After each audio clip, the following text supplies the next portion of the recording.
آیت الکرسی کی بھی بڑی فضیلت ہے، یاد رکھیے، بہت بہت بہت بہت بہت بہت بہت زیادہ فضیلت، اسی کوئی انتہا نہیں۔ میں سمجھتا ہوں پورے فضائل میں رکھ بھی نہیں پاؤں گا، مختصری رکھوں گا، سب بسم اللہ کے مختصر رکھ، اس کے مختصری رکھوں گا۔ آیت الکرسی قرآن مجید کی تمام آیتوں میں اعلیٰ اور افضل ہے۔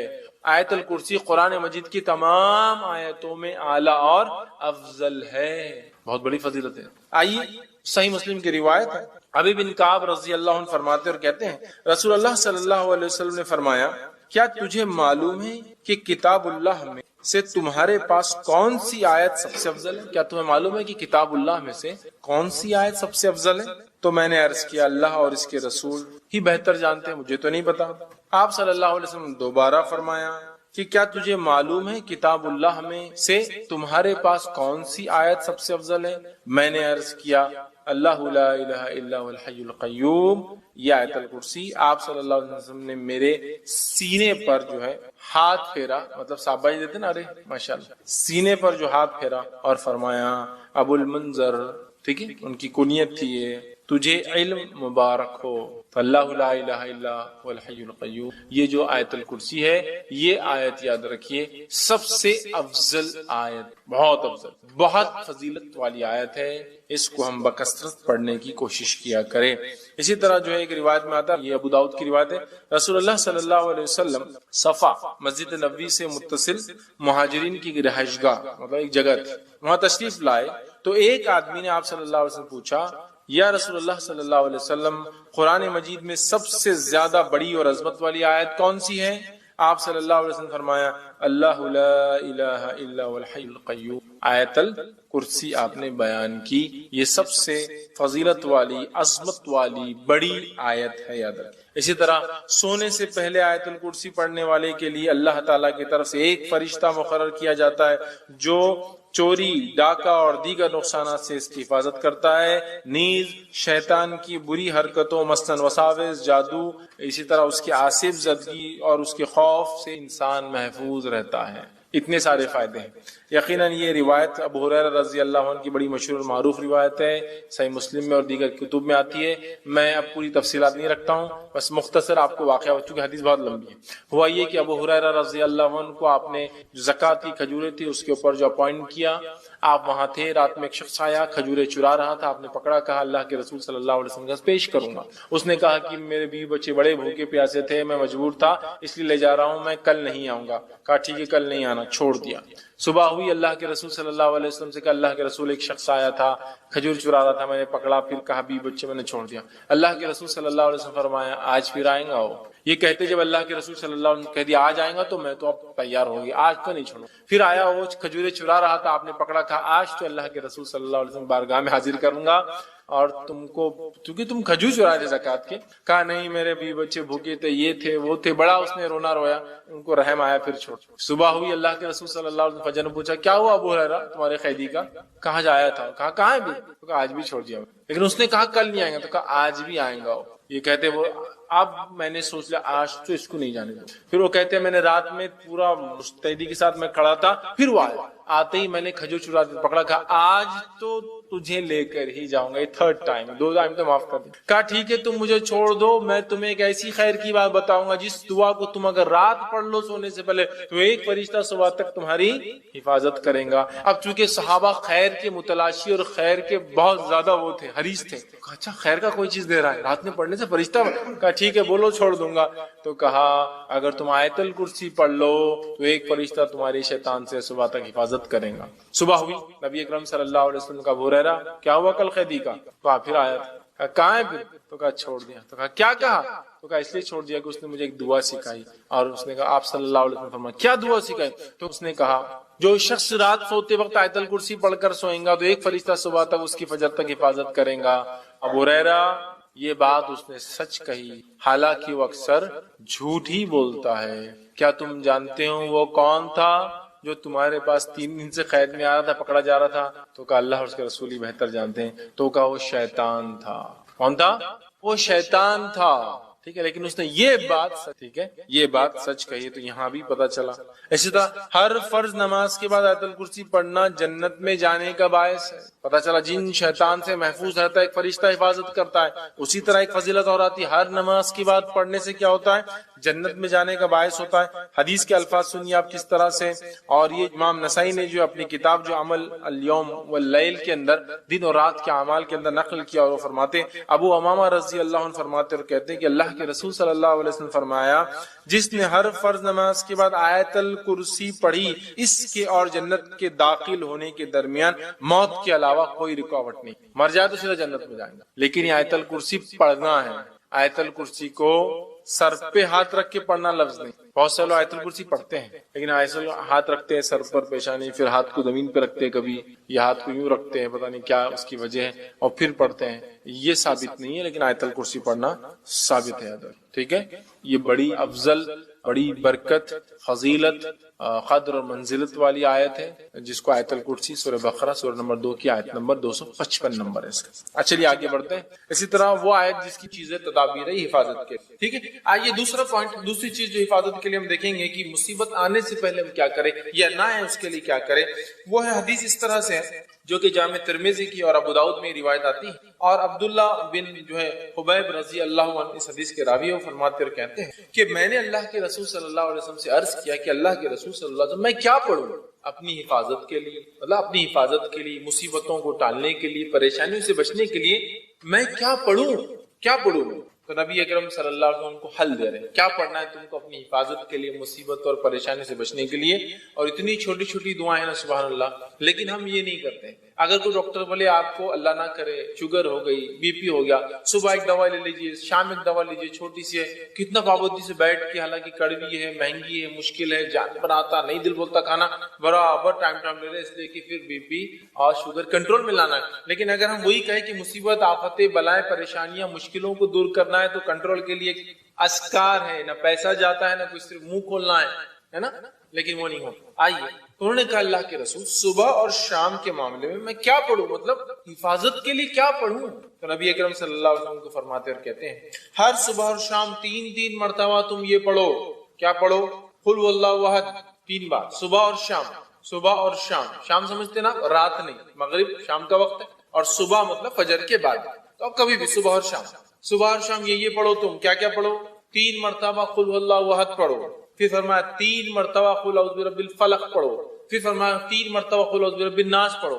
مطلب تینوں سورے ایک ساتھ آتے ہیں قرآن میں، 112 نمبر کا سورہ، 113 نمبر کا سورہ، 114 نمبر کا سورہ۔ ان 3 صورتوں کو آپ صلی اللہ علیہ وسلم فرما رہے کریں، ان 3 صورتوں کو تم پڑھیں تو آپ کو ہر وقت پریشانی والی چیز سے اللہ تعالیٰ بچانے کے لیے کافی۔ وہ پوچھ رہے ہیں میں کیا کروں، مصیبت، پریشانی، آفت کوئی آ جائے تو آپ صلی اللہ علیہ وسلم سلوشن پیش کریں۔ سلوشن یہ ہے کہ صبح اور شام 3 مرتبہ سورہ اخلاص، سورہ فلق، سورہ ناس پڑھا کرو، یہ تمہارے لیے کافی ہو جائے گا، مصیبتوں کے لیے، پریشانیوں کے لیے، مشکلوں کے لیے کافی ہو جائے گا۔ اور اس کے تعلق سے یاد رکھیے، ہم اتنی لاپرواہی برتتے ہیں، حالانکہ کتنے چھوٹے سورے ہیں، کتنے عام ہیں، تقریباً سب کو یاد ہوتے ہیں، لیکن یہ ہم سے نہیں ہوتا۔ ہاں، کوئی مصیبت آ گئی اور کوئی کہے ایک ٹانگ پہ کھڑے رہ کر 11 بار سورہ یاسین پر برابر کر رہے، آدھی رات کو چھت پہ جا کر ایک ٹانگ پہ کھڑے رہ کے سورہ یاسین 11 بار پڑھو، حالانکہ 8 10 بار میں نیچے گر کے پڑھتے، دوسرا بار بھی ٹوٹ جاتا جو اچھا تھا، وہ سب کریں گے۔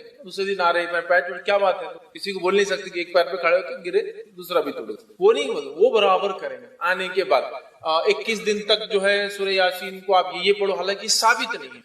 پورے قرآن کو الٹا پڑھنا شروع کرو، وہ بھی ہم کریں گے۔ کتنا سلوشن، کتنا آسان ہے، 1 سورہ، 2 سورے اور 3 سورے، کتنی آیتیں ہو رہی ہیں، کتنی چھوٹی آیتیں، قل هو اللہ احد ہو گئی ایک آیت، اللہ الصمد لم یلد ولم یولد ولم یکن له 4 آیت، چلو ماشاءاللہ ہو گئی۔ 4 آیتوں کو 3 بار بول تو کتنے بار ہو رہا، 12 آیت۔ یہ اتنے کم جملے ہیں کہ اس سے کئی گنا، کئی درجے زیادہ جملے میں اور آپ بولتے ہیں دن بھر میں، بات کرنے کی شکل میں، بیوی سے، بچوں سے، پڑوسیوں سے، باس سے، کسٹمر سے۔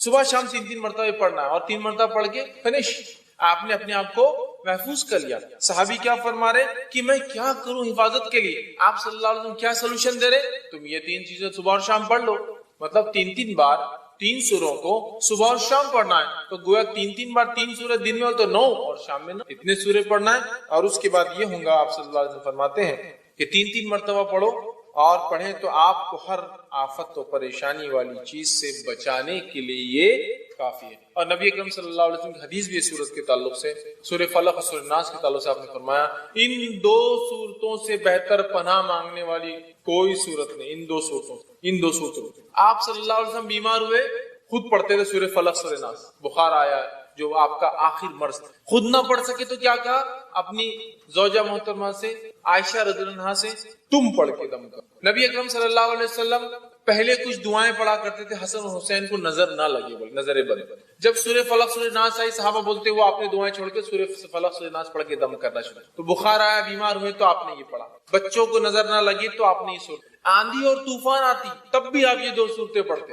آندھی اور طوفان آگے سفر میں قل اعوذ برب الفلق اور قل اعوذ برب الناس آپ تلاوت کرتے. آندھی اور طوفان جادو ہوا تو جادو کا علاج اسی سے کیا گیا سورہ فلق اور سورہ ناس. کتنی عظیم صورت کتنی اہم صورت ہے لیکن معوذتین انہیں کہا جاتا ہے. لیکن ان صورتوں کے تعلق سے ہمارا رویہ کیا مجھے زیادہ بتانے کی ضرورت نہیں ہے. ہمارا معاملہ دین کے معاملے میں کیسا ہے سب کچھ دنیاوی کرنے کے بعد پھر دیکھیں گے اسلامک سلوشن. اصول کیا ہونا چاہیے سب کچھ دینی کرنے کے بعد ہم سوچیں گے پھر دنیا کے اعتبار سے کیا کرنا چاہیے. اسلام نے کیا سلوشن دیا پہلے وہ چیک کر لیتے پھر سلوشن دیکھیں گے دنیا میں کیا ہے. ہمارا معاملہ کیا ہے سب کچھ دنیا میں. کسی کو بخار آیا بچے کو تو پہلے کیا کرتے ہیں بخار آتی بھاگ کے تھرمامیٹر لاتے ہیں جبکہ کیا کرنا چاہیے تھا سورہ فلق سورہ ناس پڑھ کے دم کرنا چاہیے. اچھا مار لگے تو ہم سب سے پہلے کیا کرتے ہیں یا تو زخم ہو تو بینڈیڈ لگانے کے لیے بھاگ رہے ہیں یا پھر کوئی اسپرے مارنے کے لیے تاکہ وہ درد وہ تکلیف دور ہو جائے یہ کر رہے ہیں. جبکہ حدیث میں کیا آتا ہے جب کسی کو مار لگے تکلیف ہو تو اس جگہ ہاتھ کر کے کیا پڑھے وہ 3 بار بسم اللہ پڑھ لیں. یہ اس کے لیے کافی. علاج بھی کرنا ہے لیکن پہلے بسم اللہ پڑھنا 3 تو اس چیز میں کیا ہوں گی رفاقت ڈھیل آسانی. ہم کیا کرتے ہیں پہلے اللہ کا ذکر چھوڑ کے ارے باپ رے ارے ماں گے بخار آ گیا اس کو ہے نا ارے باپ رے کتنا بخار آ گیا. اللہ کا ذکر چھوڑ کر ماں اور باپ کو یاد کر جبکہ دونوں کچھ بھی کام آئیں گے. انسان کبھی تو سامنے کھڑا ہوتا ہے لیکن کچھ نہیں کر پاتا اپنے بچوں کے لیے. کیا کر سکتا نہیں کر سکتا اس کے بس میں جو کر سکتا ہے وہ ذات کو چھوڑ کر جو نہیں کر سکتے ان کو یاد کرنے میں کوئی فائدہ نہیں آتا. سمجھ رہے ہیں بات تو یہ عادی ہم بنا رہے. یہ دوسری چیز تھی. پہلے ہم نے رات کی حفاظت دیکھ لی. اب ہم نے کیا حفاظت دیکھی صبح اور شام کی حفاظت دیکھ لی. صبح اور شام پڑھنے سے کیا ہوتا ہے سارا دن مصیبت پریشانی سے آپ سیف گارڈ ہو. چلیے آگے بڑھتے آ جائیں گے. کسی نے ایک سوال کیا کہ انکیوریبل ڈیزیزز کے لیے کیسے دعا مانگے اور صدقہ اور خیرات کیسے کرے. دیکھیں انکیوریبل ڈیزیزز کے لیے بھی دعا ویسے ہی مانگے جیسی دعائیں آپ ہر چیز کے لیے مانگتے ہیں. لیکن آپ کو لگتا ہے کہ آپ کی دعاؤں میں آپ شدت پیدا کرنا چاہتے ہیں تکلیف بہت زیادہ ہے تو آپ ان اوقات پہ زیادہ سے زیادہ دعا مانگے جن اوقات میں دعائیں قبول ہوتی ہے. جس پہ میرا پورا ایک لیکچر ہے اور کچھ کلپس بھی موجود ہے دعائیں کب قبول ہوتی ہے. جس میں ہم نے دیکھا بارش کے وقت دعا مانگنا چاہیے اللہ کی رحمت برستی دعا قبول ہوتی ہے. رات کے تیسرے پہر مطلب سحر کے وقت دعائیں کرنا چاہیے اللہ تعالیٰ دعائیں قبول کرتا ہے چونکہ آسمانی دنیا پہ اللہ تعالیٰ آ جاتا ہے. ٹھیک ہے. جمعہ کے دن ایک گھڑی ہوتی ہے جو اثر سے مغرب کے بیچ آتی ہے اس میں مانگی گئی دعا رد نہیں ہوتی. آتی کہ والدین کی دعا اپنے اولاد کے حق میں رد نہیں ہوتی ہے. دیکھ ہم نے مظلوم کی دعا اللہ تعالیٰ ڈائریکٹ قبول کرتا ہے اس کے بیچ میں کوئی آڑ کوئی بیچ میں رکاوٹ نہیں ہوتی بلکہ وہ عرش تک پہنچ جاتی ہے. یاد رکھیے. اور بھی اس طرح کی کئی باتیں ہم نے برابر اس لیکچر اس کلپ میں بھی ایک پورا لیکچر بھی ایک کلپ بھی ہے تو اس میں ہم نے دیکھی تھی. اور اس کے ساتھ ساتھ ایک اور لیکچر ہے میرا جس میں نے یہ رکھا کہ وہ لوگ جن کی دعائیں قبول نہیں ہوتی وہ بھی دیکھ لیا آپ نے. ایسا تو نہیں ہم وہ اعمال کرے جس کی وجہ سے ہماری دعائیں قبول نہیں ہوتی ہے وہ دونوں کر لیا اور خاص مواقع پہ کرے. اور اس کے علاوہ جب بھی آپ کو موقع ملے جیسے وقتاً فوقتاً اللہ تعالیٰ سے دعا کرے.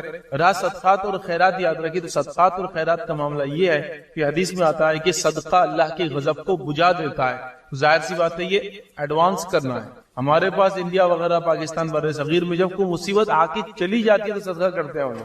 جیسا مثال کے طور پر گاڑی پیچھے سے آ رہی تھی اچانک اللہ نے بچا لیا اور میں بازو ہو گیا تو چلو اپنی جان بچ گئی تو ٹائر کے نیچے آ رہے تھے اب صدقہ کریں گے. تو میرا یہ بول رہا ہے کہ آپ سفر پہ نکلنے سے پہلے کچھ دے کر نکلے. حدیث نے صدقے کی کوئی کوانٹٹی تو متعین نہیں کی. حتیٰ کہ حدیث میں تو یہاں تک ہے کہ جب ایک آدمی ایک کھجور صدقے میں دیتا ہے تو اللہ تعالیٰ اس کو اپنے سیدھے ہاتھ میں لے لیتا ہے اور اس کو اتنا بڑھاتا ہے اور ایسے سنبھالتا ہے جیسے تم میں سے کوئی اپنے جانور بچڑے کو پالتا ہے. حدیث میں وہاں تو ایک ہی کھجور ہے. صدقے کا کوئی مسئلہ نہیں کوئی کوانٹٹی نہیں. وہاں بس ہوتا ہی ہے کہ جب مصیبت ٹل جاتی ہے مشکل پار ہو جاتی ہے مصیبت آگے چلی جاتی ہے تو وہ جب صدقہ دو پہلے کرنا ہے. ایکچولی اللہ کی غضب آپ کو لگ رہا ہے غضب کی وجہ سے ہوا تو پہلے کام کرنا ہے ایڈوانس.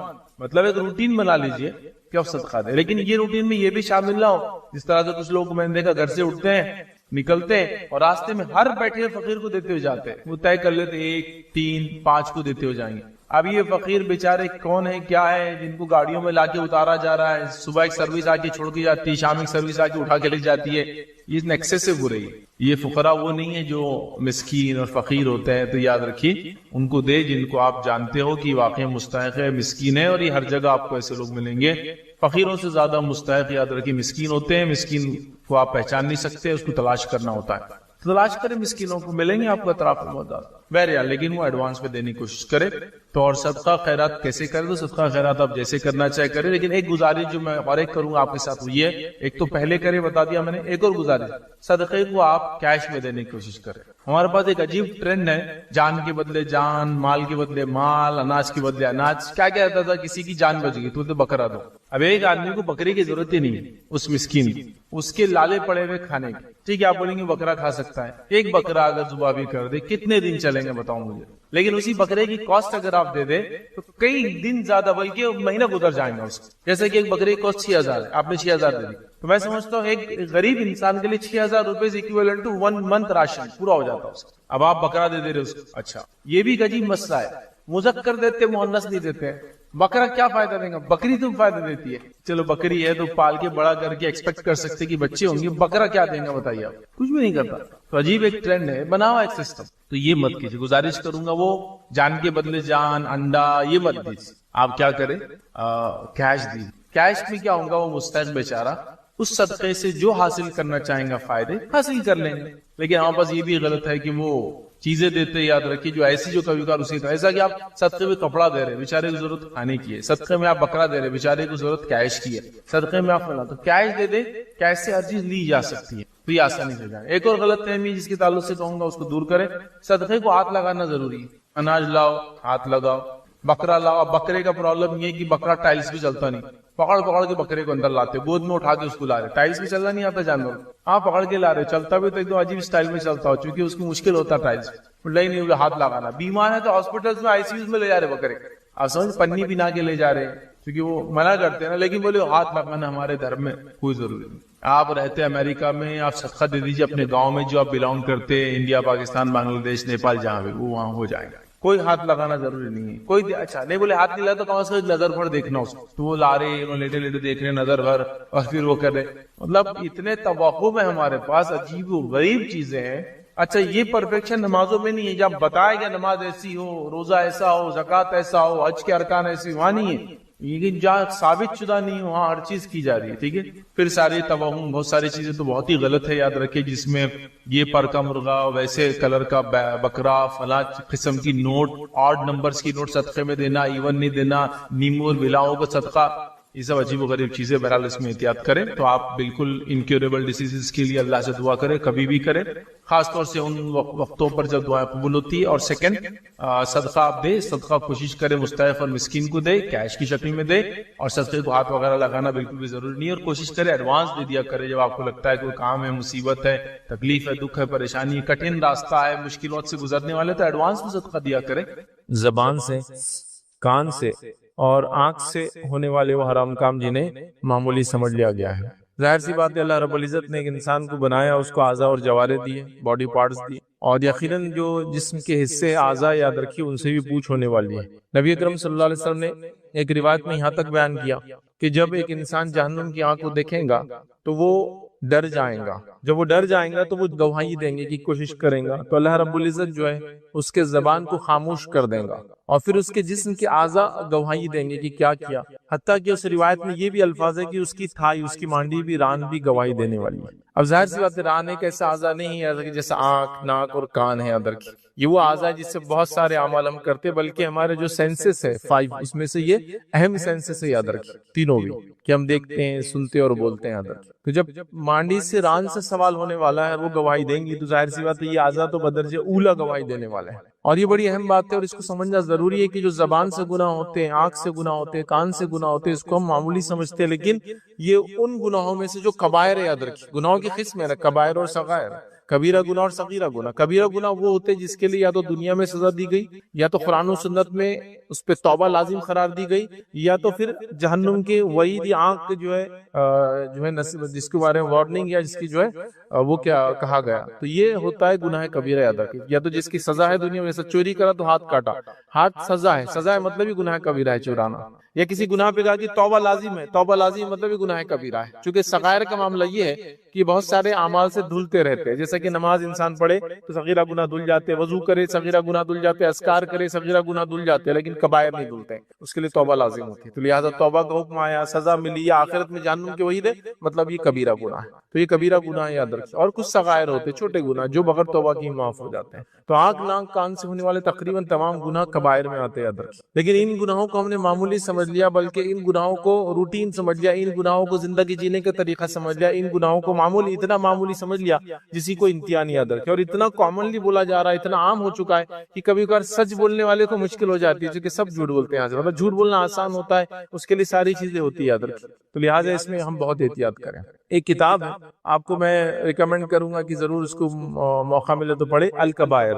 علامہ ذہبی رحمہ اللہ کی کتاب ہے, جس میں آپ نے 70 کے تقریب جو ہے کبیرہ گناہوں کو گنوایا یاد رکھیں. وہی اسی کا نچوڑ ہے, کچھ ہم صرف اس کو, انہوں نے ایک جنرل اس میں لکھا, ہم اس کو کیٹیگری وائز ڈیوائڈ کر دے رہے ہیں. تو ضرور اس کا مطالعہ کریں, اس میں آپ کو پتا چلے گا کبیرہ گناہ کیا ہے, اس کی شدت کیا ہے. ٹھیک. زبان اس میں خاص مقام اس لیے رکھتی, یاد رکھیے کہ اللہ کے رسول صلی اللہ علیہ وسلم سے ایک مرتبہ ایک صحابی نے کہا کہ ایسی کچھ نصیحت کیجئے مجھے جو میرے لیے کفایت کر جائے. تو اللہ کے رسول صلی اللہ علیہ وسلم کیا نصیحت کی معلوم آپ نے اپنی زبان کو باہر نکالا اور اس کو پکڑا, اور پکڑ کر کہا اس کے بارے میں جو ہے بہت محتاط رہنا, زبان کے بارے میں. زبان بڑی اہم چیز ہے. اسی طرح جو ہے ایک روایت میں فرمایا, جو اب 2 چیزوں کی گواہی دے دے تو میں اس کی جنت کی گواہی دیتا ہوں. مطلب ضمانت, حدیث میں الفاظ ہے, اگر جو شخص اپنی 2 چیزوں کی ضمانت دے دے میں اس کی جنت کی ضمانت لیتا ہوں. ضمانت بولتے گارنٹر کو. مطلب جیسے کہ آپ نے کسی سے ادھار لیا تو کوئی آدمی کہیں گا آپ کو تو نہیں دے سکتا ہوں, آپ کے بدلے کون دیں گا, ذرا لائیے اس کو بھی, تاکہ آپ نہ ملے تو بولتا یہ میرے ضامن ہے, گارنٹر ہے, مطلب میں نہ رہوں, میں نہ دوں تو یہ دیں گے. تو اللہ کے رسول صلی اللہ علیہ وسلم, میں گارنٹر ہوں اس کا جنت میں لے جانے کا, اگر وہ گارنٹی دے دے اپنے 2 چیزوں کی. وہ کون کون سی 2 چیزیں؟ کہا ایک جو اس کے 2 جبڑوں کے بیچ میں ہے زبان, اور ایک وہ جو اس کے پیروں کے بیچ میں ہے شرمگاہ. اس کی اگر انسان گواہی دے دے, مرد اور عورت کی زبان سے غلط کام نہیں کیا, شرمگاہ سے غلط کام نہیں کیا, تو اللہ کے رسول صلی اللہ علیہ وسلم اس دن کھڑے ہو جائیں گے اس کی گارنٹی لینے کے لیے, اس کے ضامن بن جائیں گے. تو لہٰذا زبان بڑی اہم چیز ہے, اس کو معمولی ہم نہ سمجھے. اس کا مسئلہ ایسا ہے کہ یاد رکھیے اتنا چھوٹا سا حصہ ہے, ہڈی بھی نہیں ہوتی اس کے اندر, لیکن اتنا نقصان دہ ہوتا ہے اگر اس کو صحیح استعمال نہ کیا جائے جس کی کوئی انتہا نہیں. ایک بڑی مثال ہے بہرحال دی جاتی ہے کہ زبان ان اعضاؤں میں سے جسم کے جس پہ لگا ہوا زخم سب سے جلدی بھر جاتا ہے. معلوم, زبان دیکھیے بچے کی دونوں دانتوں میں آ گئی, چند گھنٹوں میں ہیل ہونا چاہیے ہوتا ہے, مطلب دن نہیں لگتے, گھنٹے. 2 گھنٹے بعد دیکھیے آپ تو وہ پورا کور ہو جاتا ہے. 4 گھنٹے بعد دیکھیے صبح اٹھنے تک تو فریش, پھر سے زبان استعمال کے لائق ہو چکی. تو اس کے زخم سب سے جلدی بھرتے ہیں, لیکن اس سے دیے گئے زخم سب سے مشکل سے بھرتے ہیں. بھرتے نہیں کبھی, ہمیں ہمیشہ ہرے کے ہرے رہتے, جب دیکھو ہرے کی. ایک آدمی کو کسی نے مارا تھا, وہ بھول گیا, لیکن ایک آدمی کے والد کو گالی دیتی, نسل در نسل یاد کر گالی دیا تھا, بد کلامی کیا تھا. تو یہ بڑی خطرناک چیز ہے. اس کا استعمال ہم صحیح کریں تو زبان سے ہونے والے گناہوں سے اپنے آپ کو بچائے, چونکہ میجر سنس, میکسیمم سنس اسی سے انسان کرتا ہے. حتیٰ کہ انبیاء کا انکار, اللہ کا انکار, کتاب و سنت کا انکار بھی زبان سے انسان کرتا ہے, عمل سے تو بعد میں. لیکن مشرکین نے جو پہلا انکار کیا, زبان استعمال کی انہوں نے. تو یہ بہرحال اس کے معاملے میں بڑا محتاط رہنے کی ہم کو ضرورت ہے. یقیناً اس سے ہونے والے گناہ بہت زیادہ ہے جس کو ہم نے معمولی سمجھ لیا. میں سب تو نہیں لکھ پاؤں گا, بس چند جھلکیاں بہرحال دیکھیں گے. اس لیے میں نے شروعات میں کتاب کا نام دے دیا کہ اس کتاب کا مطالعہ کریں تاکہ اور تفصیلات میں چیزیں ہم پڑھ سکیں. آئیے زبان سے ہونے والے گناہوں میں جو سب سے سنگین جرم ہے, سب سے بڑا جرم ایک طرح سے ہم کہہ سکتے ہیں, سب سے خطرناک ہے. ایمانیت کے معاملے میں نہیں دیکھ رہے ہم کہ جیسے ہم نفاق اختیار کر لے, کفر اختیار کر لے, یہ معاملات کے معاملے میں دیکھ رہے ہیں. تو بہرحال اس کے اندر جھوٹ بولنا ہے. اس زبان کا سب سے سنگین جرم ہے, سب سے بڑا جرم ہے, سب سے خطرناک جرم ہے جھوٹ بولنا. چونکہ جھوٹ کیا کرتی ہے, تھوڑا تھوڑا جمع ہوتے رہتا ہے اور انسان کا شمار پھر جھوٹوں میں لکھ دیا جاتا ہے. حدیث کے اندر مفہوم یہ ہے کہ انسان جھوٹ بولتا ہے, جھوٹ بولتا ہے, جھوٹ بولتا ہے, حتیٰ کہ اس کا نام جھوٹوں میں لکھ دیا جاتا ہے, مطلب ہمیشہ کے لیے جھوٹا ہو جاتا ہے. اور انسان سچ بولتا ہے اور سچ بولتا ہے اور سچ بولتا ہے, اس کا نام سچوں میں لکھ جاتا ہے اور وہ سچوں کے ساتھ اس کا فیصلہ ہو جاتا ہے, صدیقین میں اس کا فیصلہ ہوتا ہے. تو لہذا زبان کا استعمال خاص طور سے جھوٹ کے معاملے میں ہم نہ کریں, یاد رکھیں, اس لیے کہ جھوٹ سنگین جرم ہے. اب جھوٹ ہوتا کیا ہے, کسی واقعے کو اس کی حقیقت یا اس کی اصل سے یا اس کے خلاف بیان کرنا. کسی واقعے کو اس کی حقیقت سے ہٹ کر، اس کی اصل سے ہٹ کر یا اس کے خلاف بیان کرنا. جیسا ایک مرد آیا تو میں کہوں ایک عورت آئی، بالکل خلاف بات کی، میں نے اپوزٹ بات کر دی. اس نے کہا، میں کہہ رہا ہوں اس نے نہیں کہا، بالکل اپوزٹ بات کر دی. یا ہٹ کر بیان کرنا، یہ جھوٹ ہو جاتا ہے. تو چیزوں کو تبدیل کرنا، ہٹ کر بیان کرنا، خلاف بات کرنا واقعے کو، بالکل جیسا الف نے با کو مارا اور میں بول رہا ہوں با نے الف کو مارا، یہ بالکل خلاف بات میں نے کر دیا. تو یہ سب جھوٹ ہے، یاد رکھیں. تو جھوٹ یاد رکھیے بہت سنگین جرم ہے. لیکن جھوٹ کا معاملہ یہ کہ ہم نے اس کو بڑا معمولی سمجھ لیا گیا ہے، اور اتنا معمولی سمجھ لیا ہے کہ کئی جگہ یہ کہا جاتا ہے کہ اس کے بغیر کام تھوڑی چلتا ہے. جیسے مثال کے طور پر جھوٹ کئی جگہ بولا جاتا ہے. ایک آدمی تجارت میں جھوٹ بول رہا ہے، اب کوئی کہے کہ تجارت میں کیوں جھوٹ بول رہے ہو، اپنی کمائی کو کیوں خراب کر رہے ہوتا ہے، دوسرا آدمی کیا جواب دیتا ہے، اس کے بغیر کون سا بزنس چلتا ہے، اس کے بغیر میں تجارت کیسے کر پاؤں گا، اس کے بغیر مال بکیں گے کیسا میرا، اس کے بغیر میرے حالات آگے کیسے بڑھیں گے. تو جھوٹ کا معاملہ ایسا ہو گیا، یاد رکھیے کہ نیچے سے لے کر اوپر تک یا اوپر سے لے کر نیچے تک، دائیں سے لے کر بائیں تک ہر آدمی جھوٹ بول رہا ہے. اتنا جھوٹ بول رہا ہے کہ سچے لوگ مشہور ہیں. نبی اکرم صلی اللہ علیہ وسلم کے زمانہ، صحابہ کا زمانہ، تابعین کے زمانہ، سلف صالحین کا ابتدائی زمانہ ایسا تھا، جھوٹے مشہور تھے. چونکہ چند لوگ جھوٹ بولتے تھے تو پکڑے جاتے تھے. دیکھیں سارا سماج جب سچ بولیں گا اور چند لوگ جھوٹ بولیں گے تو پکڑے جاتے ہیں، تو وہ پکڑے جاتے تھے. تو جھوٹے مشہور تھے، معلوم تھا یہ جھوٹ بولتا ہے. اسی لیے آپ دیکھتے ہیں جب حدیثوں کی روایت کے بارے میں بات آتی ہے تو محدثین نے لوگوں کی زندگیاں کھنگالی اور اس کو لکھا. پھر کہو بیش 65,000 سے زیادہ لوگوں کی زندگی کو کھنگال کے اس کو لکھ دیا گیا ایک ساتھ کہ انہوں نے کیا تھے، کیسے تھے زندگی میں. ایک بار بھی جھوٹ بولا تو لکھا ہوا ہے. تو کیسے پتا چلا یہ کہ پوری زندگی کسی کے پیچھے لگے رہیں گے؟ یہ تو آج کی ٹیکنالوجی میں ممکن نہیں ہے. تب کیسے ہوا؟ کیونکہ تب زمانہ سب سچ بولتا تھا. تو جھوٹا آدمی جب ہی معلوم ہو جاتا تھا یہ جھوٹا ہے تو لکھ دیا گیا جھوٹا ہے، تو اس کی روایت بھی نہیں لی جائے. اب معاملہ الٹا اس زمانے میں جو ہے سچا آدمی مشہور ہے، کیونکہ باقی سب جھوٹ بول رہے ہیں عام طور سے. تو جو نہیں بولتا ہے لوگ بولتے ہیں ارے یار وہ سچا آدمی ہے. تو الٹا ہو چکا ہے معاملہ. تو اس زمانے میں جھوٹے لوگ مشہور تھے اس لیے کہ وہ کم تھے اور معلوم ہو جاتا تھا. آج معاملہ یہ ہے کہ سچ کم لوگ بولتے ہیں تو لوگ بولتے ہیں وہ تاجر سے لو، وہی ہمارا ایماندار ہے. ایماندار کا لفظ کیا ہوتا ہے؟ جھوٹ نہیں بولتا، دھوکہ نہیں دیتا، صحیح مال دیتا ہے، جو بولتا ہے وہ کرتا ہے، گارنٹی دیا تو فلاں کرتا ہے، لکھ کے لگایا سامان واپس لوں گا تو لیتا ہے، وغیرہ وغیرہ. تو یاد رکھیے سچ بڑی اہم چیز ہے. سچ کی تعلیم بچوں کو ابتدائی مرحلے سے بچپن سے ہم دینا شروع کریں. لیکن افسوس کی بات ہے کہ ریسرچ اسٹڈی یہ بتاتی ہے کہ بچے جھوٹ بولنا بڑوں سے ہی سیکھتے ہیں. جس کے اندر جنرل ریسرچ تھی کہ بچوں کے بیہیویئر کے اوپر، تو بچے جھوٹ کہاں سے سیکھتے ہیں؟ بچے والدین سے جھوٹ بولنا سیکھتے ہیں. جب ان کو کوئی کال آتا ہے والدین کو یا کوئی کچھ بات کہتا ہے کہ ہم کل آ رہے ہیں، والدین بولتے نہیں کل مت آئیے، کل تو ہم مصروف ہے. بچہ کہتا ہے اچھا ماشاءاللہ والدین مصروف مطلب کچھ کام ہے. جب وہ آدمی چلا جاتا ہے بچہ پوچھ رہا ہے کہ ارے کل تو فلاں کام ہے نا، وہ کہتے نہیں وہ ہم کو ٹالنے کے لیے کہہ دیا اس کو. والد گھر کے اندر بیٹھا ہے، کال آ رہا ہے باس کا، کہاں ہے؟ ارے باس میں تو مارکیٹ میں نکلا ہوا ہوں، آج صبح سے تو اتنی مارکیٹنگ ہو گئی فلاں یہ. اور بچہ سن رہا ہے بیٹھ کر کہ باپ تو گھر میں، باپ کو کام آیا اور فون آیا اور کسی کام کر رہا ہے کسی کے پاس بھرا، اس کو فون آیا کہاں ہے بھائی اب تک آپ؟ ارے میں تو راستے میں ہوں. بچہ دیکھ رہا راستے میں نہیں، تو گھر کے اندر بیٹھا ہوا ہے، جانے کا کوئی پلان نہیں. تو یہ کیا ہوا؟ جھوٹ. بچے نے یہاں سے سیکھ لیا کہ جھوٹ بولنا جانا چاہیں. یہ جھوٹ بولا جا سکتا ہے اس لیے کہ اس نے اپنے بڑوں کو جھوٹ بولتے ہوئے دیکھا. یاد رکھ، تو بچے بڑوں سے سیکھتے ہیں. تو لہٰذا ہم اگر جھوٹے ہوں گے ہمارے گناہوں کے نتیجے میں بچے بھی جھوٹے بنیں گے اور ان کا گناہ بھی میرے سر آئے گا، چونکہ بچوں کی تربیت میرے اور آپ کا ذمہ تھی. تو لہٰذا ہم کوشش کریں سچ بولے، سچ کا ساتھ دے، سچوں کے ساتھ رہے، سچے کام کرے. یاد رکھیے جھوٹ کا ذرہ برابر بھی اس کے اندر آمیزش نہ ہونے دے. یاد رکھیے یہ بڑی اہم چیز ہے. یاد رکھیے ورنہ آج کل جھوٹی گواہی، جھوٹی قسمیں، جھوٹے خواب، مطلب ایک نیکسٹ لیول پر ہر چیز چل رہی ہے. ہر آدمی دوسرے کو خواب سنا رہا. آپ پوچھے کسی سے فلاں نے خواب میں اس کو دیکھ لیا، تو جھوٹے خواب کے ذریعے جو ہے فلاں چیز بیان کی جا رہی ہے. جھوٹ ہے اس کے پیچھے، اس کی کوئی حقیقت نہیں. یاد رکھیے اور یہ سب منع، یاد رکھیے یہ سب حرام ہے. یاد رکھیے لیکن یہ عام طور سے کیا جا رہا ہے. یاد رکھیے تو جھوٹ سے ہم بچیں. ایک چھوٹا سا واقعہ جھوٹ کے تعلق سے بیان کرتا ہوں، اور دور جہالت کا واقعہ ہے کہ دور جہالت میں کچھ ایک شخص کا قتل ہوا، اور قتل کرنے والے نے جو ہے کسی کو پیغام دیا جو کہ قریش کے خاندان سے تھا کہ جا کر جو ہے ابو طالب سے کہنا کہ مجھے قتل کر دیا گیا، میرا بدلہ لیا جائے. ابو طالب کی بات پہنچی، انہوں نے اس قبیلے سے کانٹیکٹ کیا اور کہا کہ ایسا ایسا فلاں شخص نے قتل کیا. اسی قبیلے والوں نے اس نے کہا کہ ہم نے قتل نہیں کیا. تو کہا چلو گواہی دو، پھر مطلب اس کا کوئی وٹنس دو، تم گواہی دو. اور شاید 100 اونٹ اس زمانے میں لیے جاتے تھے خون کے بدلے میں، اور اس قبیلے میں شاید 50 لوگ تھے. تو انہوں نے کہا کہ گواہی دو، قسم کھاؤ کہ اس نے نہیں کیا. تقریباً لوگوں نے قسم کھائی، 2 لوگوں کو چھوڑ کر. انہوں نے کہا نہیں ہم سے آپ اونٹ لے لیجئے، ہم قسم نہیں کھائیں گے. مطلب انہوں نے یہ نہیں کہا کہ وہ جھوٹا ہے سچا، نے خسم نہیں کھائی، باقی لوگوں نے 48 لوگوں نے خسم کھا لی اس آدمی کی بات سن کے، اس آدمی نے جس نے قتل کیا اس نے بھی، اور اس کے ساتھ لوگوں نے بھی، کہ نہیں اس نے ایسا نہیں کیا۔ عبداللہ ابن عباس رضی اللہ عنہ فرماتے اور کہتے ہیں یہ دور جہاد کا واقعہ ہے، لیکن اس ایک سال میں، مطلب جس سال انہوں نے خسم کھائی، نیکسٹ ایئر آنے تک اللہ رب العزت نے سارے کے سارے 48 لوگوں کو موت دے دی، سب مر گئے یاد رکھیں۔ تو یہ جھوٹی قسم کا وبال تھا ان کے اوپر، جھوٹی قسموں کے وبال ہوتے یاد رکھیں۔ اور جھوٹ کے بارے میں ایک بات یاد رکھیں، جھوٹ کی اپنی زندگی ہوتی ہے، اس کی ایک اپنی لائف ہوتی ہے۔ جیسے آپ نے جھوٹ بولا وہ پیدا ہو گیا، اب وہ بڑھنا شروع ہوتا ہے، اور زندگی میں بار بار آ کر آپ کو ٹکراتا ہے، بار بار ٹکراتا ہے، آج نہیں تو 10 سال بعد ٹکرائیں گے، 10 سال نہیں 20 سال بعد ٹکرائیں گے آپ کو آ کے کہ آپ نے جھوٹ کہا تھا۔ اس کی اپنی ایک لائف ہے اور وہ جینا شروع کر دیتا ہے ادھر۔ تو لہٰذا جھوٹ کے معاملے میں بڑی احتیاط کیجیے، زبان کا استعمال ہو تو صحیح ہو، گواہی سچی، قسم سچی، خواب سچا، معاملات میں سچ، اور جھوٹ سے ہم اجتناب کریں، خود بھی یہ کریں اور اپنے بچوں کو بھی اس تعلق سے تعلیم و تربیت دیں۔ دوسری چیز یاد رکھیے جو زبان سے ہوتی ہے، یاد رکھیے چونکہ بڑا و سنگین جرم ہے اس لیے اس کو میں رکھ دے رہا ہوں مختصر سے، وہ ہے غیبت۔ ہم اس سے پہلے جمعہ کے خطبے میں غیبت کے تعلق سے مکمل ایک جمعہ دیکھ چکے، اس لیے تفصیلات میں نہیں جائیں گے، لیکن غیبت یاد رکھیں۔ غیبت یہ ہے کہ پیٹھ پیچھے کسی بھائی کی ایسی بات کرنا کہ اس کے سامنے کی جائے تو اس کو بری لگے۔ ایک مرتبہ نبی اکرم صلی اللہ علیہ وسلم سے ایک صحابی نے پوچھا کہ غیبت کیا ہے؟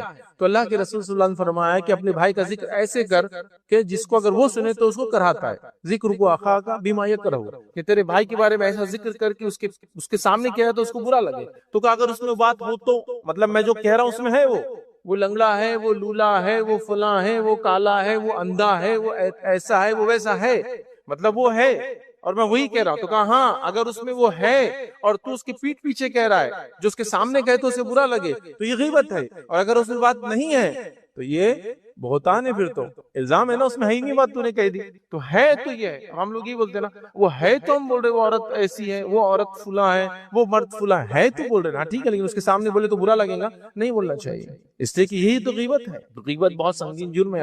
قرآن نے کہا کہ غیبت اپنے مردار بھائی کے گوشت کھانے کے برابر ہے، تو غیبت بری چیز ہے۔ نبی اکرم صلی اللہ علیہ وسلم کے زمانے میں 2 لوگ غیبت کرتے ہوئے جا رہے تھے، ایک شخص، اور وہاں ایک مرا ہوا گدھا تھا۔ اللہ کے رسول صلی اللہ علیہ وسلم نے بلا کر کہا کوئی تم میں سے ہے جو اس کو کھائیں گا یا تو اس کو کھاؤ؟ انہوں نے کہا کہ اللہ کے رسول مرا ہوا گدھا ہے، یہ کیسے کھائیں گے؟ تو کہا جو ابھی تم ایک شخص کے بارے میں بات کرے تو اس سے زیادہ بری چیز تھی، یاد رکھیں۔ تو یہ غیبت ہے، یاد رکھیں، پیٹھ پیچھے کہنا، حتیٰ کہ پیٹھ پیچھے کسی کے زبان سے نہ کہتے اشاروں میں کہنا، یہ بھی سنگین جرم ہے۔ ایک مرتبہ مائی عائشہ رضی اللہ عنہا نے جو ہے مائی صفیہ کے بارے میں اشارتاً بات کہی، جو اشارتاً غیبت کہیں گے، لفظ ادا نہیں کی، اشارتاً کی، اور کیا کہا؟ مائی صفیہ جو تھی وہ خد میں چھوٹی تھی، یاد رکھیں، خد کم تھا ان کا، تو مائی عائشہ نے اشارتاً، اب حدیث میں اشارہ نہیں کیا تھا وہ، لیکن اشارتاً کہا۔ اب جنرلی ہمارے پاس کوئی خط کم ہے تو اشارتاً ہاتھ کے اشارے سے کرتے ہیں نا، تو انہوں نے جو بھی اشارہ کیا ہوگا اس زمانے میں جو چلتا تھا اشارتاً کہا تھا، لفظ نہیں کہا تھا۔ تو اللہ کے رسول صلی اللہ علیہ وسلم نے فرمایا اے عائشہ اگر سمندر کو تمہاری اس بات کی سمجھ دے دی جائے تو اس کے سارا پانی کڑوا کرنے کے لیے اشارہ کافی تھا، چونکہ جو تم نے اپنے بھائی بہن کے بارے میں برا، مطلب یہ ایک طرح غیبت تھی اشارتاً۔ اشاروں اور کناروں میں ایسی غیبت کرنے والوں کو اللہ نے لعنت کی، ویل لکل ہمزۃ لمزہ، لعنت ہو اس شخص کے اوپر کہ جو ہمزہ اور لمزہ ہاتھوں کے اشارے سے یا زبان سے یا اشاروں کے ذریعے کسی کو ذلیل کرے، غیبت کرنے میں شامل ہے۔ تو لہٰذا غیبت ہم بالکل نہ کریں۔ غیبت کی 3 قسمیں ہوتی ہے، یاد رکھیں، ایک غیبت جس کو ہم بولتے ہیں اردو کے اندر، دوسرا ہم کہتے ہیں چغلی غیبت، اور ایک ہوتا ہے بہتان۔ یہ تینوں اسی کے ٹائپ ہے، یاد رکھیں۔ ایک انسان میں وہ بات ہے جو آپ کہہ رہے ہیں لیکن پیٹھ پیچھے کہہ رہے، اس کو برا لگیں گے اس کے سامنے کہا جائے، یہ ہوا غیبت۔ ایک انسان کے بارے میں وہ بات آپ کہیں جو اس میں یاد رکھی ہے لیکن پیٹھ پیچھے آپ کہہ رہے، مقصد یہ کہ 2 لوگوں کو لڑائے، ہوا چغلی۔ ایک ہوتا ہے جنرل بات کر رہے، ایک لڑانے کے لیے، تو اس کو بولتے چغلی کرنا، مطلب اس سے کیا ہوتا ہے 2 لوگوں میں فائٹ ہو جاتی ہے، وہ دوسرا آدمی بتا رہے ایسا تم نے کیا، فلاں ایسا کیا، تو یہ ہوگا چغلی۔ اور تیسرا ایسی بات کہے اپنے بھائی کے بارے میں جو اس میں موجود نہ ہو، یہ ہوا بہتان۔ تو ایک ہی چیز ہے، الگ الگ معنی۔ سمپل کہیں گے پلینلی تو غیبت ہوا، لڑائی کی نیت سے کہیں گے تو چغلی ہوا، اور اگر اس میں بات ہے ہی نہیں آپ نے کہہ دیا تو بہتان ہوا۔ اور بہتان کے معاملے میں تو یہ کہ اللہ رب العزت جو کچھ حدیث کا مفہوم ہے، اللہ جہنم میں ڈالے گا اس شخص کو، کسی پہ الزام لگا دیا، اب ثابت کیسے کریں گے، وہ تو جھوٹی بات تھی نا۔ تو لہٰذا اس معاملے میں بڑا بچنا چاہیے۔ قرآن نے ہم کو کہا وَلَا يَغْتَب بَعْضُكُمْ بَعْضًا، کہ تم میں سے بعض کی غیبت نہ کرے۔ کیا تم میں کوئی ہے جو پسند کرے گا اپنے مردار بھائی کا گوشت کھائے؟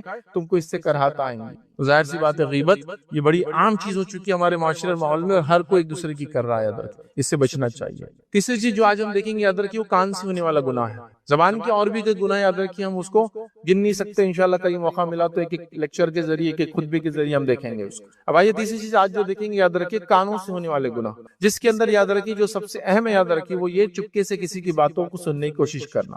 اور سوشل میڈیا کے دور میں تو بہرحال ہر طریقے سے ایسی کوشش کی جا رہی ہے کہ فون کا مائک آن کر دیا جائے تاکہ اس کی باتیں ریکارڈ ہو جائے، موجود نہ بھی رہے تو فون رکھ دو وہاں، ریکارڈنگ چالو ہے، چپکے سے سننے کی قسم ہے۔ پہلے زمانے میں لوگ کان لگا کے سنتے تھے، ہے نا، مطلب دیواروں کان، یہ دروازوں کو کان، ہے نا، اور یہ یاد رکھیے بڑا کامن تھا۔ تو یہ بھی یاد رکھیے سنگین جرم ہے یاد رکھیے۔ اللہ کے رسول صلی اللہ علیہ وسلم فرماتے اور کہتے ہیں کہ جس نے کسی کی ناپسندیدگی کے باوجود یاد رکھیے کان لگا کر چپکے سے ان کی باتوں کو سنا، قیامت کے دن اس کے کانوں میں پگھلا ہوا سیسا ڈالا جائے گا، پگھلا ہوا لیڈ ڈالا جائے گا اس کے کانوں میں، جس نے ناپسندیدگی کے باوجود کسی کی بات کو سنا۔ تو یاد رکھیے یہ درست نہیں ہے کسی کی بات سننا، لیکن ہمارے پاس اس کو بہت اہم رول مل جاتا ہے، بڑی اہم شخصیت بن جاتا ہے وہ انسان جو لوگوں کی باتیں سنتا ہے پھر آ کے دوسروں کے سامنے بیان کرتا ہے۔ اس کو دھارکاری، تیسمار خان، فلاں، اور اس کی تو بہت چلتی ہے، اس کو تو سب کی خبریں رہتی ہے، وہ سب جگہ سنتا ہے اور آ کے بولتا ہے، لیکن روز قیامت اس کے لیے اس کی زبان بھی نقصان دینے والی ہے، اور جو کانوں سے سنا ان کانوں میں سیسا ڈالا جائے گا، چونکہ بلا وجہ اس نے چپکے سے بات کسی کی سننے کی کوشش کی ہے، وہ سنتا ہے یاد رکھیں۔ اب چھوٹے گھروں کے اندر لے لے تو ساس چاہتی ہے کہ بہو کی ہر بات اس کو سنے آئے، فل اس کے مطلب پرائیویسی کچھ نہیں، اس کے لائف فل کنٹرول میں رکھے، اور ہر آدمی دوسرے کی جتنی باتیں سن سکتا ہے بغیر اس کی اجازت کے سن کر وہ آگے پاس آن کرنے کو سب سے زیادہ اہم کام سمجھتا ہے، اور اس کو بالکل مطلب جس کو گوسپ کا ہائیسٹ لیول ہے، یہ سنتے ہی کال کر کے پھر بتانا کہ ایسا ہوا، ایسا سنا گیا، اندازن ایسا سنا گیا، لگ رہا تھا ایسا بولا ہے، مطلب اس میں گیس ورک بھی چل رہا، لگ رہا تھا ہونٹوں سے ایسا بول رہے ہوں گے، یہ سب بھی چلتا ہے یاد رکھیں۔ مزہ تو بہت آتا ہے، اچھا بھی لگتا ہے تھوڑی دیر کے لیے، آخرت کے اعتبار سے بڑی نقصان دہ چیز یاد رکھیں۔ ایک انسان کی خیر اور خوبی ایک مومن کی خاص طور سے کہ ان باتوں سے اپنے آپ کو بری رکھے جس سے اس کا کوئی تعلق نہیں۔ دو لوگوں کی باتوں سے میرا کیا تعلق ہے، بری رکھو، ہاں غلطی سے سنے آ گئی تو اب آپ اس کو راز سمجھ کے رکھیں۔ ہوتا ہے نا کبھی وہ ایکسپیکٹ نہیں کر رہے تھے اور آپ نے سن لیا، آپ بیٹھے تھے، جو اللہ کا ذکر کرتے ہیں ان کے لیے فرشتے کس طرح سے نازل ہوتے ہیں، اور یہ بات ہم جانتے ہیں کہ فرشتے ہر شخص کے لیے نازل نہیں ہوتے، یہ صرف انہی کے لیے نازل ہوتے ہیں جن سے اللہ راضی ہوتا ہے، چونکہ اللہ کے حکم سے نازل ہوتے ہیں، اور یہ انہی پر عذاب لاتے ہیں یاد رکھیے جن سے اللہ ناراض ہوتا ہے، اور وہ اسی کے حکم سے یاد رکھیے یہ کام کرتے ہیں۔ تو بہرحال آئیے اسی کڑی کے اندر کچھ باتیں، چند اعمال آج میں جوڑوں گا جو اعمال دیکھنے کے اعتبار سے بڑے چھوٹے ہوتے ہیں، لیکن اگر یہ کر کے اگر ہم نے کوئی کام کیا تو اس میں فرشتے نازل ہوتے ہیں، کسی میں ایک ہوتا ہے، کسی میں سینکڑوں ہوتے ہیں، اور کسی کے اندر لا تعداد، مطلب جس کی کوئی کاؤنٹنگ نہیں، جہاں تک نظر جائیں گی وہاں تک فرشتے نازل ہوتے ہیں۔ اعمال کرنے کے اعتبار سے چھوٹے اعمال ہیں، لیکن فرشتوں کی نزول کے اعتبار سے بڑے اہم ہیں، اور جتنے زیادہ فرشتے نازل ہو رہے ہیں اس کا مطلب یہ ہے کہ اتنا زیادہ یہ اہم عمل ہے یاد رکھیں۔ لیکن میں یہ کیوں کہہ رہا ہوں کہ چھوٹے اعمال ہیں، اس لیے کہ محنت کے اعتبار سے، کوشش کے اعتبار سے ان اعمال میں بہت کم محنت اور بہت کم کوشش لگتی ہے، بس ایک کنسسٹنسی ہو، انسان کی سوچ ہو کہ اجر مجھے پانا ہے، اور یہ ڈیلی روٹین کے عمل ہے، اس میں اگر یہ چیزیں جوڑ لے تو انشاءاللہ عزیز اس کو بڑا ثواب ملے گا، تو اس کو کہیں گے کم اعمال میں بڑا ثواب ہو جائے گا۔ اور آئیے وہ چند اعمال آج آپ کے سامنے 5 6 7 جتنا بھی وقت ملے گا وہ رکھنے کی کوشش کروں گا۔ تو آئیے سب سے پہلا عمل جس کو کرنے سے فرشتے نازل ہوتے یاد رکھیے، یا فرشتہ نازل ہوتا ہے جس کے الفاظ ہیں، وہ عمل یاد رکھیے کہ ایک انسان جب رات میں سوئے تو طہارت کی حالت میں سوئے، مطلب باوضو ہو، اور باوضو ہو کر وہ بستر پر سوتا ہے تو ایک فرشتہ اپوائنٹ ہو جاتا ہے اور وہ اس کے لیے مغفرت کرتا رہتا ہے، مطلب اس کے لیے دعائیں مغفرت کرتا رہتا ہے وہ فرشتہ۔ آئیے اللہ کے رسول صلی اللہ علیہ وسلم کیا فرماتے ہیں، آپ فرماتے اور کہتے ہیں، ترغیب کی روایت ہے، ان جسموں کو پاک کرو، اللہ تعالیٰ تمہیں پاکیزگی عطا فرمائے، جو بندہ بھی طہارت کی حالت میں سوئے یقیناً ایک فرشتہ اس کے ساتھ رات بسر کرتا ہے، اور وہ رات بسر کرنے کے ساتھ ساتھ اللہ رب العزت سے دعا کرتا ہے کہ اللہ رب العزت اس کی مغفرت کر، اس لیے کہ یہ طہارت کی حالت میں سویا۔ تو جب بندہ رات میں سوتا ہے اور باوضو سوتا ہے، ہم میں سے ہر شخص کوشش کرے کہ وہ ہر حالت میں پہلے تو وضو سے رہے، اور خاص طور سے سوتے وقت وہ ضرور وضو کرے، اس سے کہ سوتے وقت اگر وضو کر کے سوئیں گا تو ایک فرشتہ یاد رکھے اس کے لیے مغفرت کی دعا کرتا ہے، ساری رات وہ جتنی کروٹیں لیں گا، جو کریں گا، فرشتہ اس کے مغفرت کی دعا کرتا ہے۔ تو اندازہ لگائیے، ہم سو رہے ہیں، نیند لے رہے ہیں، سکون حاصل کر رہے ہیں اور ایک فرشتہ ہمارے لیے مغفرت کی دعا کر رہا ہے صرف ایک عمل کی وجہ سے کہ باوضو ہو کر سوئے. نبی اکرم صلی اللہ علیہ وسلم کا یہ معمول تھا، آپ ہمیشہ وضو سے ہی رہتے، یاد رکھیں. حتیٰ کہ جب آپ کو غسل بھی نہیں ہوتا لیکن اگر آپ سونے کا ارادہ کرتے یا کھانے کا ارادہ کرتے، جب آپ کو غسل نہیں ہے تب بھی آپ وضو کر کے سوتے اور وضو کر کے کھاتے ہیں. ٹھیک، اس لیے کہ حدیث کے الفاظ ہیں جب آدمی جنوبی ہوتا ہے تو فرشتے سے دور بھاگتے ہیں، سوائے اس کے کہ وضو کر لے، ہے نا، فرشتے دور نہیں بھاگیں گے. اس سے پتہ چلا کہ باوضو ہو کر سونا، اگر چاہے آپ غسل کی حالت میں ہو یا نہ ہو، باوضو ہو کر سونا یاد رکھیے بڑا اہم ہے. یاد رکھیے تو ہم ایک معمول بنا لیں، ایک روٹین سیٹ کر لیں کہ پورا دن ہم وضو کی حالت میں رہیں. جب بھی ہم بیت الخلاء جائے نکلے بس وضو کر لیں، ہاتھ تو دھوتے ہی ہے، بس تھوڑا سا اور آگے بڑھ جائے اور وضو کر لے. یاد رکھیں جب سونے کا ارادہ کرے تو باوضو ہو کر ہی سوئے. تو یاد رکھیے اس کا فائدہ یہ ہوگا، یاد رکھیے کہ ایک فرشتہ ہمارے لیے دعائے مغفرت کرے گا. کتنی بڑی بات ہے، کتنی بڑی بات ہے، اندازہ لگائیے. اور عمل کتنا ہے؟ بہت تھوڑا سا. ہاں کبھی کبھار کچھ موسم میں کچھ لوگوں کو مشقت ہو سکتی ہے، لیکن اللہ رب العزت کے فضل و جود اور کرم سے ہم ایک ایسے ماحول میں رہتے ہیں، یاد رکھیے جہاں ہر موسم اعتدال پر چلتا ہے. ہم جس علاقے میں یہاں سخت سردی بھی نہیں ہے اور شدت کی گرمی بھی نہیں ہے، اعتدال میں چل رہا ہے سب معاملہ. مطلب ایسا ہے کہ بس سب چیزیں کر سکتے، بارش بھی ہو رہی تو حد سے زیادہ نہیں ہو رہی، ایک لمٹ میں ہو رہی ہے. تو لہٰذا ہمارے لیے تو ہر موسم میں ہم وضو کر سکتے آرام سے، سوائے اس کے کہ پھر وضو کی اجازت نہ دے اس کی صحت، ٹھیک ہے، یا پانی نہ ہو، ایک الگ بات.